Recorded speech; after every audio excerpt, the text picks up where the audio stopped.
Hello, good morning guys. Once again ako si Nini Gargar.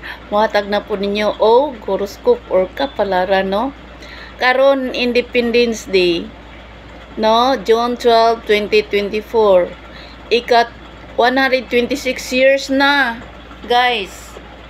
Okay, dili ta maglangan guys no.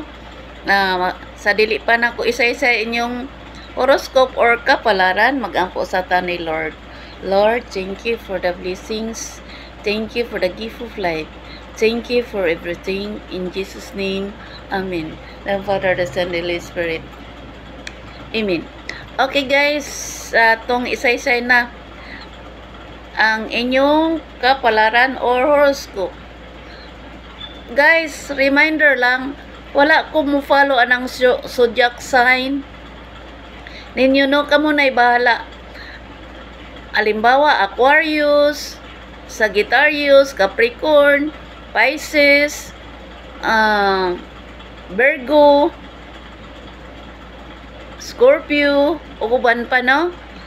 Pero ang ako guys, kay kanang kung unsa mo nga bulan na tao. Mo na akong paghatag sa inyong horoscope. Na? Okay, sabutadaan guys ha. Kamo na lay bahala. Basta, kung unsa mo na tao, halimbawa, January, February, March, April, May, June, July, August, September, October, November, and December, mao na ang akong basihan sa inyong kapalaran or horoscope. Okay? So, ang nataw sa January, kalit siyang nahimot karong adlaw. Dunay mga plano sa paglawig o dunay mga plano sa sa pag-enjoy sa kinabuhi. Then, February, kalit siyang nahimot karong adlaw usab kay doon na siya ikahimo or ikahuman sa iyang mga trabahon karon. Ikahimot niya kining adlaw tungod kay holiday. Then, ang March kalit pod siyang nahimot doon ay mga pag-alagad karon nga nindot alang kaniya og kaayuhan sa tanan. Then, ang April doon na po'y pag-alagad karong adlaw. Nahimot siyang nalipay kay magtapok ang tanan na iyang kasuod sa kasing-kasing. Then May ang ni malipay yung usab karong adlaw kay holiday. Mahimutaan na nung malipayan siya og istorya siya siyang mga kasuod sa kasing-kasing. Then ang June kalit siyang nahikurat tungod kay holiday, dunay mga pag-alagad mo nga nahimot siya og nalipay kaayo karong adlaw. Then July kalit ang July nakatawa kay holiday, mao nga mahimutanan siyang malipayan alang sa pag lolinghayaw sa nindot nga lugar. Then ang August kalit usab siya nakurat tungod kay ang pag-alaga dili gyud kinahanglan nga unsa man lamo-lamoon lang o sayon-sayonon lang. Kinahanglan ang pag-alagad nindot o paglambo sa kalipay sa kinabuhi. Mana ang gusto sa nataw sa August, September. Ang September kalit po siya nahikatawa kay holiday.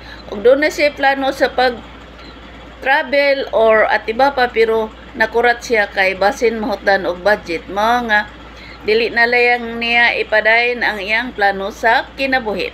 Then October, October kalit po siya nga nakatawa kay holiday o kini ikahimot niya pag-ayo karong adlaw. Ang November kalipay nga way sugod iyang gibati karon tungod sa mga balita nga gikahimot niya pag-ayo tungod sa pag-uswag o sa kalambuan sa kinabuhi. Ang December kalit po siya naisagmuyo kay kung wala ang ubang tao unsaon na lang niya pagpakabuhi o wala ang uban unsaon niya pag atubang sa daghang mga tabangonon o daghang mga prohekto nga iyang plano alang sa paglambo. Mao nga ang iyang plano mao gyud ang pag-uswag alang sa kasuod sa iyang kinabuhi ug lamdin siyang kapalaran nga gigukod-gukod sa kahimot alang kaniya. Okay guys, now man na magyud ko sa akong task no. sa horoscope or kapalaran. Okay, shout out to my beautiful family, relatives, and friends sa Philippines and abroad. Shout out sa planet Earth. Oh, kini si Nini Gargar moingon. Goodbye. I hate to see you go, but have a good time. Sulong I miss you there I know, but have a good time. Have a good time to lubas guys. God bless. Magandang buhay po. Mua.